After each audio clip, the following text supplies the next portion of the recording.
Hello. Hello sir, मेरा नाम है नवकीरत सिंह गुंदल।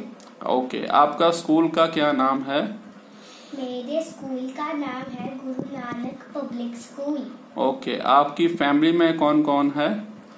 मेरी फैमिली में है एक मम्मा, एक माची, एक नन्ना, एक मामू, एक मैं। ओके, आपको कौन सी वेज सब्जी अच्छी लगती है? वेजिटेबल कौन सी अच्छी लगती है? मुझको तो सिर्फ वेजिटेबल अच्छी लगती है, एक कोफ्ते, एक लेडी फिंगर। एक लेडी फिंगर। ओके, आपको जब आप फॉर्म में बात होती है आपकी, तो उस फॉर्म में आपको कहीं स्टैमरिंग तो नहीं होती है अगर आप फॉर्म में होते हो तो? नहीं, मुझको नहीं स्टैमरिंग होती। ओके, जब आप फॉर्म से हट जाते हो उस समय पे स्टैमरिंग होती है फिर आपको? यस। फिर आप फॉर्म में रहते हो कि फॉर्म से हटे रहते हो? थोड़ी देर के लिए मैं भूल जाता हूँ और ज्यादा देर मैं याद रखता हूँ कि फॉर्म में बोलना है। यस। ओके, ठीक है। अब आपने चुप रहना है, मम्मा से सर के सवाल होंगे, ठीक है? शैतानी नहीं करनी और यहाँ से उठना नहीं है। Okay. Yes ma'am, can you please introduce? Yes, definitely. My name is Prabjot Kaur and this is my son. और जिसकी अभी आपने वीडियो देखी है, ये मेरा बेटा है 5 years old और इसको स्टैमरिंग रिलीफ सेंटर में आने से पहले इसका एक्यूट बहुत ज़्यादा स्टैमरिंग थी और विद फेशियल एक्सप्रेशंस के साथ, और इनफैक्ट आई कुड सी कि इसका जो स्टैमरिंग है इसकी बॉडी लैंग्वेज में भी नज़र आता था। So I was very sad, you can say, मतलब लिटरली मैं रोती थी कि ये क्यों इतना ज़्यादा अटक अटक के बोलता है। और ज़्यादातर प्रॉब्लम तब आती थी जब स्कूल में कोई पोएम कंपटीशन है या रेसिटेशन कंपटीशन है, कुछ भी है, तो उसमें ये बहुत अटकता था। और इवन कि इसकी जो मतलब मुंह में आवाज़ पूरी निकल के नहीं आती थी, पूरा मतलब बलून की तरह पूरा फुल, मतलब मुंह फुल हो जाता था उसका। तो बट उसके बाद मैंने समहाउ रैंडमली ऐसे गूगल पे सर्च किया तो मुझे स्टैमरिंग रिलीफ सेंटर के बारे में पता चला and I got to know कि यहाँ पे बहुत यूनिकनेस से, इनफैक्ट 2 weeks के अंदर स्टैमरिंग को बहुत अच्छे से वो ओवरकम किया जाता है। तो मैंने जैसे ही मतलब स्टैमरिंग रिलीफ सेंटर के बारे में सुना तो उसमें गूगल में पढ़ा तो मैंने इमीडिएटली विजिट किया सेम डे।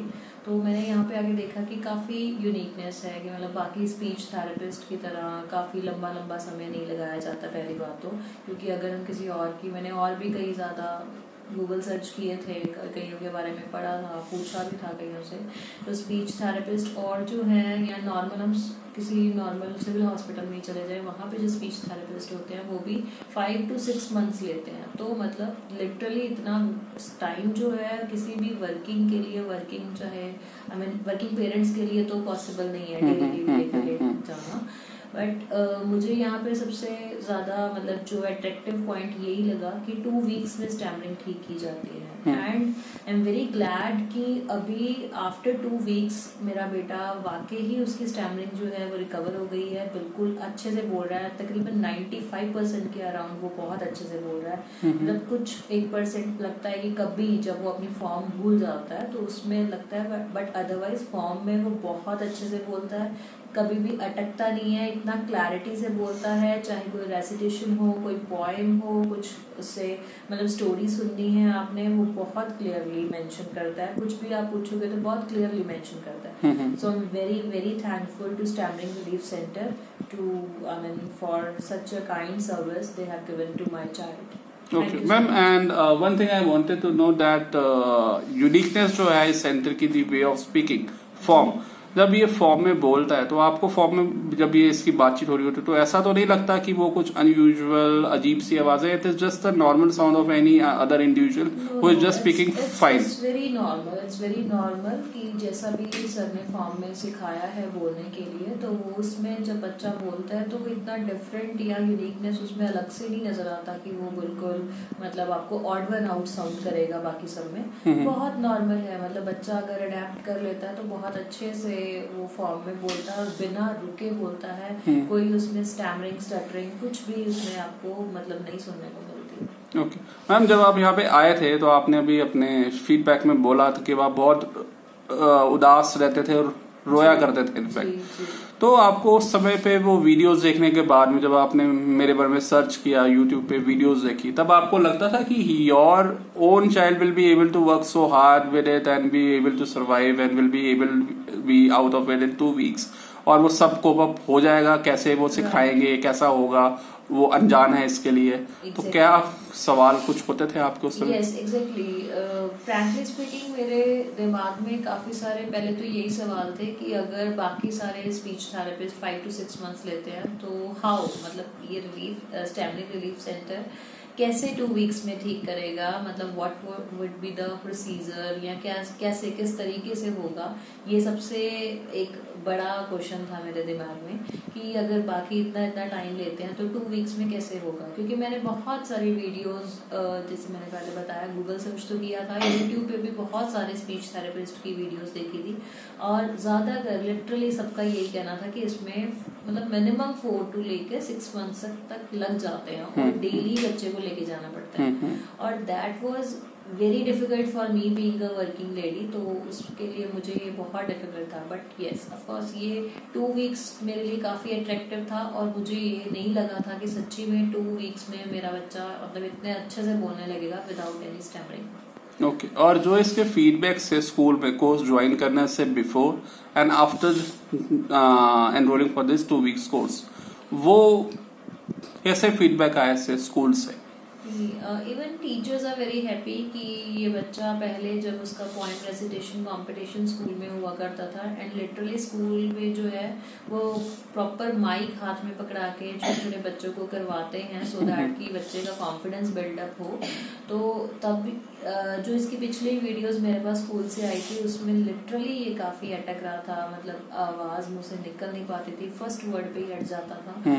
तो वो चीजें अब बहुत चीजें रिकवर हो गई हैं। अब की वीडियोस आ रही हैं, बहुत क्लियर है, बहुत क्लियरली अपनी बात क्लास में रख पा रहा है, बच्चों के साथ आप काफी इंटरेक्ट करता है, टीचर्स के साथ काफी इंटरेक्ट करता है, तो कहीं पे भी उसको स्टैमरिंग की प्रॉब्लम नहीं आ रही है। ओके मैम, ये जो इसकी वीडियो है आफ्टर वाली और जो इसकी बिफोर वीडियोस है, क्या वो सोशल मीडिया पे शेयर हो सकती है? उससे आपको कोई ऑब्जेक्शन तो नहीं है? Yes, definitely you can, I have no objections. Okay ma'am, उन माँ बाप के लिए, पेरेंट्स के लिए आपका क्या मैसेज होगा जिनके बच्चे खुद छोटे हैं और वो इसको बड़ा, इस स्टैमरिंग इश्यूज को बड़ा इग्नोरेंस में रखते हैं? नहीं अलग है, फिर फीस ये है, फिर पता नहीं होगा नहीं, वो कहते हैं कहीं नहीं, बात नहीं सर, और फिर उसमें फ्यूचर बच्चे का बर्बाद हो रहा है। उन पेरेंट्स के लिए क्या मैसेज है आपका? डेफिनेटली मैं तो सबको यही रेकमेंड करूंगी कि don't ignore this kind of problems, कि आप ये मत सोचो कि धीरे धीरे ठीक हो जाएगा। जब तक हम किसी भी चीज का इलाज नहीं करेंगे तो डेफिनेटली वो बढ़ती जाएगी, वो ठीक नहीं होगी। तो अभी छोटे बच्चों को ये है कि इसको क्योर करना ज़्यादा इजी है, जल्दी बच्चे रिकवर कर लेते हैं, बिकॉज उनका थोड़ा मतलब क्विक लर्नर्स होते हैं यूट्यूब से, कि वो इजीली अडेप्ट कर लेते हैं हर तरह की फॉर्म्स हैं या किसी भी तरह की स्पीच थेरेपी को अच्छे से अडेप्ट कर लेते हैं। इंस्टेड ऑफ कि आप बड़े होकर उनको करवाओ तो इतनी जल्दी से नहीं, मतलब जितना आप चाहो कि वो स्टैमरिंग को रिकवर कर पाए, मतलब उतना हाई लेवल पे नहीं कर पाते हैं उस चीज को अडेप्ट। बट छोटे बच्चे जो होते हैं वो क्विक लर्नर्स होते हैं, तो वो जल्दी से सीख लेते हैं। तो आई थिंक मतलब सबको मैं तो ये रेकमेंड करूंगी कि अगर आपका बच्चा अभी छोटा है, 3 साल 4 साल 5 साल whatever the age would be, तो आप उसको जरूर इस चीज को एक बार दिखाओ सो दैट कि उसको अभी से उसको इमीडिएटली क्योर किया जाए, सो बाद में प्रॉब्लम ना आए। ओके, ठीक है ma'am. So here is wishing you all your family him Navkirat very excellent for your future endeavors. Thank you so much. Okay, thank you so much.